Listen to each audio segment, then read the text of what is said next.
الله معكم أحبائي. آخر تطورات الحرب بين إيران والولايات المتحدة الأمريكية حتى صباح 13 من يوليو.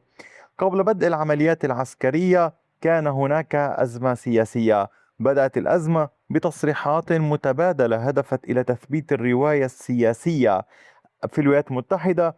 أعلن دونالد ترامب أن اتفاقا مع إيران كان قد أنجز تقريبا، وأن طهران وافقت على جميع المطالب، لكنها بعد ساعات نفذت هجوما بطائرة مسيرة ضد سفينة، معتبرا أن إيران هي من لم تلتزم بالاتفاق. وكان الهدف الأمريكي من كل هذا تحميل إيران مسؤولية انهيار المفاوضات، تبرير أي رد عسكري لاحق، وإظهار واشنطن بأنها لم تبدأ التصعيد. أما في إيران فكان الرد سريعا. الحرس الثوري أعلن: إذا قال ترامب إن مضيق هرمز مفتوح فليمروا ونرى. ثم قالوا: وضع هرمز لن يعود كما كان سواء تعاونت سلطنة عمان أم لا. وهذه التصريحات تعني عمليا أن إيران أعاد انتقالها من الردع السياسي إلى فرض قواعد اشتباك جديدة في الخليج. فيما يتعلق بالضربة الإيرانية الأولى، بعد انتهاء مرحلة التصريحات بدأت الهجمات. كانت الضربة الأولى باتجاه الكويت. أطلقت إيران 3 صواريخ باليستية باتجاه منطقة الميناء في الكويت، وبحسب الإيرانيين فقد استهدفت موقعا أمريكيا منصات إطلاق صواريخ أتاكامز، مع استهداف وحدتي هيمارس، واستهداف طرق الإمداد وأنظمة الاتصالات. وطبعا إن كان هناك حديث أحيانا عن استخدام 4 صواريخ من طراز فاتح 110 بدل 3، مع إصابة عدد من المنصات. وقد شاركت طائرات مسيرة في عمليات الاستهداف. وفيما يتعلق بموضوع هذه الضربات، فكان هناك سقوط للصواريخ داخل المنطقة المستهدفة، وكان هناك في الطرف الآخر تصدي لبعض هذه الضربات مع تقارير. الكويت أكدت أنه تعرضت 3 مواقع حدودية لأضرار مع استهداف منصة بحرية وإصابة أحد العمال، وأكدت رفع الجاهزية العسكرية للتصدي لأي محاولات استهداف. وفيما يتعلق بالضربات التالية بعد انتهاء الضربة البرية، وسعت إيران العمليات وشمل ذلك إطلاق صواريخ كروز، إطلاق مسيرات، واستهداف سفن أمريكية قرب مضيق هرمز. وكان هناك اشتباكات بحرية مع البوارج الأمريكية.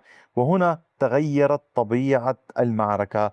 لم تعد مواجهة قواعد عسكرية فقط، بل أصبحت مواجهة على حرية الملاحة والسيطرة البحرية. هنا أتى الرد الأمريكي بعد الضربة الإيرانية مباشرة، والرد لم يكن على موقع واحد، بل تحول إلى حملة جوية واسعة النطاق. سأتحدث عن توزيع الضربات الأمريكية. في القطاع الأول، موضوع السيطرة على مضيق هرمز، استهدف الولايات المتحدة قشم، بندر عباس، سيريك، وجاسك.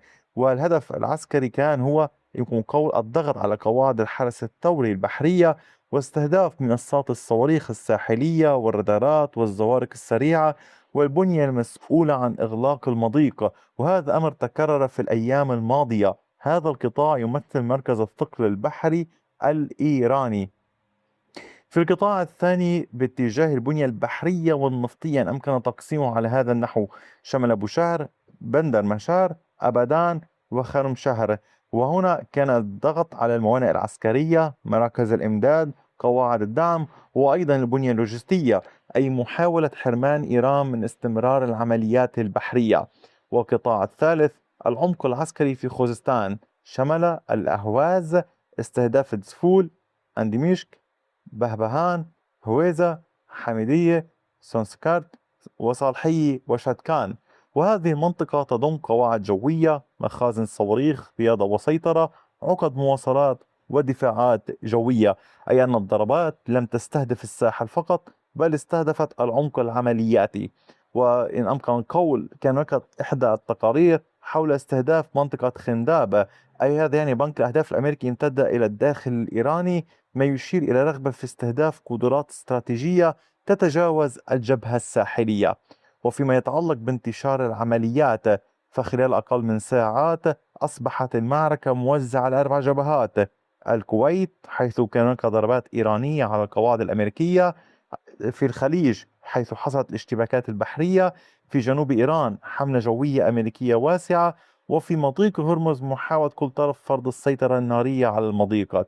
أما فيما يتعلق بالتحركات الدولية التي كانت قد حصلت، فقد أعلنت بريطانيا عن إرسال 3 وحدات مقاتلة إلى الشرق الأوسط، ربما هذا يعني دعم لسنتكوم مع تعزيز الدفاع الجوي والاستعداد لتوسيع العمليات. أما باكستان فقد أعربت عن قلقها ودعم سيادة الدول، ودعت لخفض التصعيد، وطبعا هو موقف حيادي بما أنها صاحبة المفاوضات وتهدف إلى نجاحها. وفيما يتعلق بالضربات وغيرها، فكان هناك ما يشبه الحرب الإعلامية، حيث ركز الإيرانيون على نجاح الضربات وفشل الدفاعات والضغط في مضيق هرمز وإصابة منصات الصواريخ الأمريكية والقواعد وغيرها. أيضا كان هناك ضربات باتجاه قادة الأمير حسن في الأردن مع ضربات مختلفة متوزعة. أما الولايات المتحدة فقد ركزت على أن إيران بدأت التصعيد والرد الأمريكي الدفاعي وحماية القوات الأمريكية والملاحة. فيما يتعلق بهذه العمليات، طبيعة هذه العمليات إن أمكن قول يعني تشير إلى أن إيران بدأت بضربة استباقية مركزة استهدفت تقليص القدرة الأمريكية على تنفيذ هجمات صاروخية من الكويت مع استخدام مزيج من الصواريخ البالستية والمسيرات، وبعد ذلك حاولت توسيع ساحة الاشتباك إلى المجال البحري عبر الضغط على الملاحة وإطلاق صواريخ كروز ومسيرات باتجاه منطقة مضيق هرمز.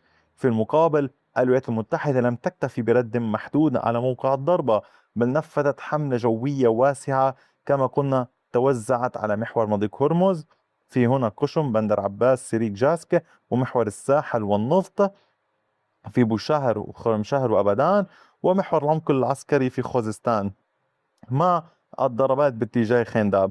وعملياتيا توحي يعني خريطة الضربات بأن واشنطن سعت إلى الضغط على القدرات العسكرية الإيرانية في الجنوب بالكامل، وليس فقط الرد على هجوم الكويت. فقد استهدفت يعني كما يقولون مراكز القيادة والسيطرة والبنية البحرية وخطوط الإمداد والقواعد الجوية والمنشآت الساحلية، وبهدف تقليص قدرات إيران على مواصلة القتال أو فرض حصار بحري في مضيق هرمز. في المقابل، إيران أظهرت أنها اعتمدت استراتيجية توسيع مسرح العمليات لفرض كلفة على الولايات المتحدة من خلال استهداف القواعد الأمريكية وفتح الجبهة البحرية وإبقاء التهديد يعني قائما للملاحة الدولية، وهو ما يعكس انتقال المواجهة من ردود فعل متبادلة إلى حملة عسكرية متعددة المجالات في البر والبحر والجو، مع مؤشرات على أن كلا الطرفين يسعى إلى فرض قواعد اشتباك جديدة دون الوصول بالضرورة إلى حرب برية شاملة، لكن مع استعداد واضح لتوسيع نطاق الضربات إذا استمر التصعيد. ما الذي قد يحصل لاحقا؟ هذا ما علينا انتظاره. الوضع يعني كما تلاحظون كل يوم ترتفع وتيرة الاشتباك بين الطرفين، وبالتالي يجب مراقبة هذه الأمور بدقة. أنا أتابع معكم. اليوم كان أول يوم أنشر فيه فيديو منذ مدة طويلة على قناة اليوتيوب، وطوال الوقت هناك تقارير أضعها مكتوبة على التليجرام، فتأكدوا من الانضمام إلى قناة اليوتيوب متابعتها بشكل دائم والانضمام إلى قناة التليجرام. وشكرا على كامل وقتكم الثمين، وإلى اللقاء.